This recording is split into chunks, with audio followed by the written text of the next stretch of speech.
Nous sommes en Allemagne, dans une maison un peu particulière. Alors, petit coquin. Allez, viens. Stéphanie nous présente Nazar, son pur sang arabe, qui a définitivement élu domicile chez elle. Comme vous pouvez le voir, la cohabitation n'est pas toujours facile. Parce que ce cheval de 500 kilos aime la compagnie et aussi qu'on s'occupe de lui. Ici dans la cuisine, il avale tout ce qui est à sa portée.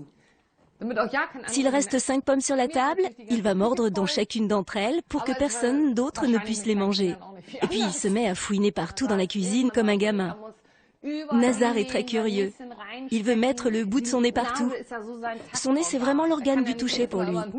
Et oui, il ne peut pas mettre son sabot partout pour découvrir les choses. Non, tout ce qu'il fait, c'est avec son nez, qui est très sensible. C'est comme ça qu'il voit si ça fait du bruit ou si ça peut tomber. Malgré le joyeux désordre qui règne ici, il y a des règles strictes à respecter. Au début, c'était vraiment un problème. Nazar est tellement curieux. Je devais le surveiller tout le temps pour voir ce qu'il faisait. Veiller à ce qu'il ne casse rien. Et puis, on a convenu qu'il ne pourrait pas toucher la porcelaine. Mais je lui ai dit qu'il pouvait jouer avec les coussins. Maintenant, il passe son temps à les sortir et à les ranger. Combien de temps Stéphanie pourra-t-elle héberger sous son toit ce colocataire un peu envahissant? Combien de temps je veux le garder encore chez moi à la maison? Eh ben, je me pose plus trop la question. Quand la tempête Xavier s'est terminée, je lui ai dit « C'est fini, tu peux ressortir ». Mais il n'est pas du tout de cet avis. Chaque matin, il est à la porte et il veut rentrer. En effet, tout a commencé début décembre, après que la tempête Xavier a balayé le nord de l'Europe. Avec des vents à plus de 200 km/h, une grande partie des sapins de la forêt ont été déracinés. Stéphanie et ses amis ont fait preuve de solidarité pour déblayer. Partout les arbres tombaient et je ne pensais qu'à une seule chose. Il faut que je sauve mon cheval. Alors tout simplement, je l'ai fait rentrer dans ma maison. Et depuis, il s'y sent bien. En retour, il accepte de m'aider dans la forêt. Ce que Stéphanie n'avait pas prévu, c'est qu'une fois la tempête passée, Nazar n'a plus quitté cet intérieur douillet. Une chambre lui a donc été aménagée avec de la paille et même une jolie toile de maître. L'incroyable histoire de Nazar a fait le tour des journaux en Allemagne.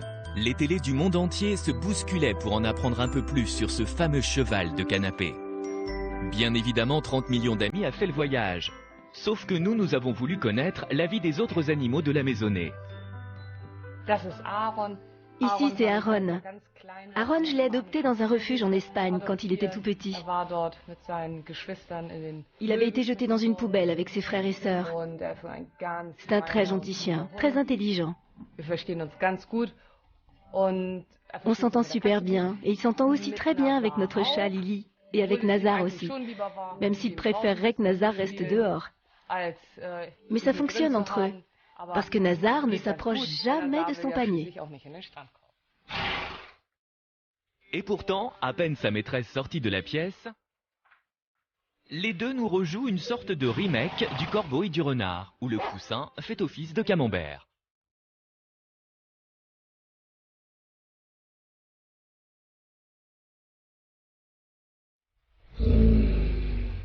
Lily, elle, les fables, elle s'en moque.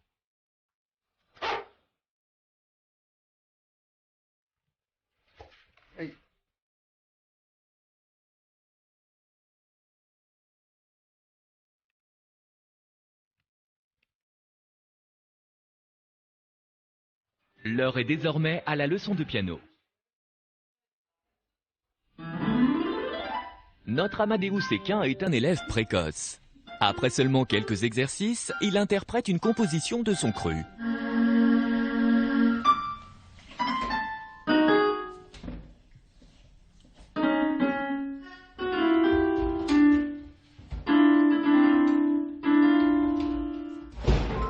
Le récital n'aura duré que 2 minutes, car le virtuose veut désormais s'observer dans le miroir, et là, ça prend beaucoup plus de temps.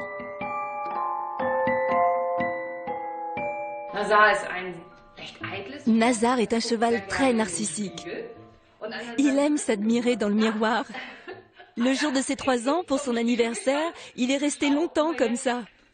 Il cherchait à voir s'il n'avait pas déjà des rides sur le visage. Nazar, un cheval d'intérieur à qui il arrive de sortir, mais uniquement pour de bonnes raisons.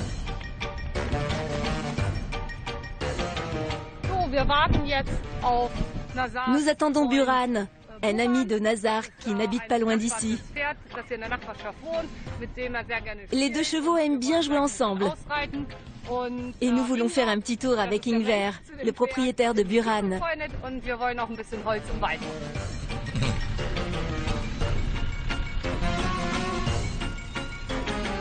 Les 2 acolytes se connaissent bien.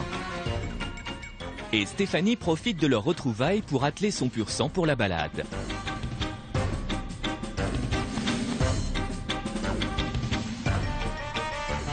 L'occasion pour elle d'interroger Ingvar, un cavalier expérimenté et fin connaisseur des chevaux.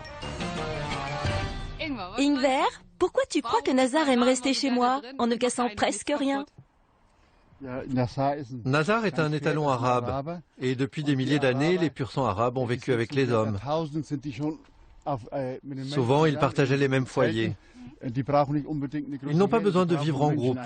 Ce dont ils ont besoin, c'est vraiment de la proximité avec l'homme. Tu sais, le grand-père de Buran est aussi un pur-sang arabe. Ce sont des chevaux sensationnels.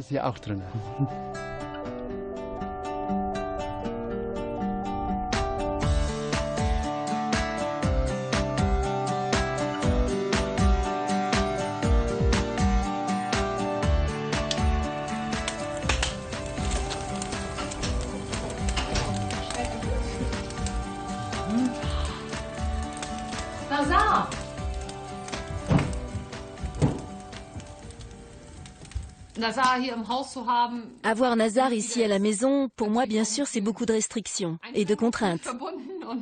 Par exemple, je dois sans cesse faire le ménage, car un cheval rapporte beaucoup plus de saleté dans la maison qu'un petit chien. Mais j'essaie de poser des limites. La nuit, il est dans son écurie, et si je travaille dans la journée, je le laisse dehors dans le pré. Mais tant qu'il se sent bien chez moi, il peut rester.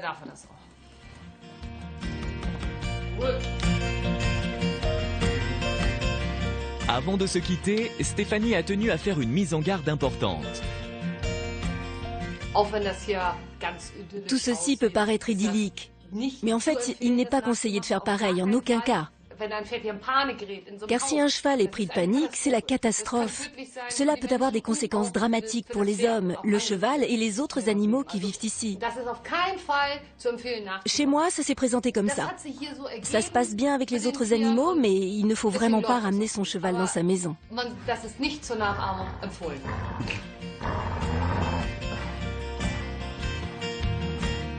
Voilà donc comment une tempête a rendu un cheval aussi léger qu'un battement d'ailes de papillon.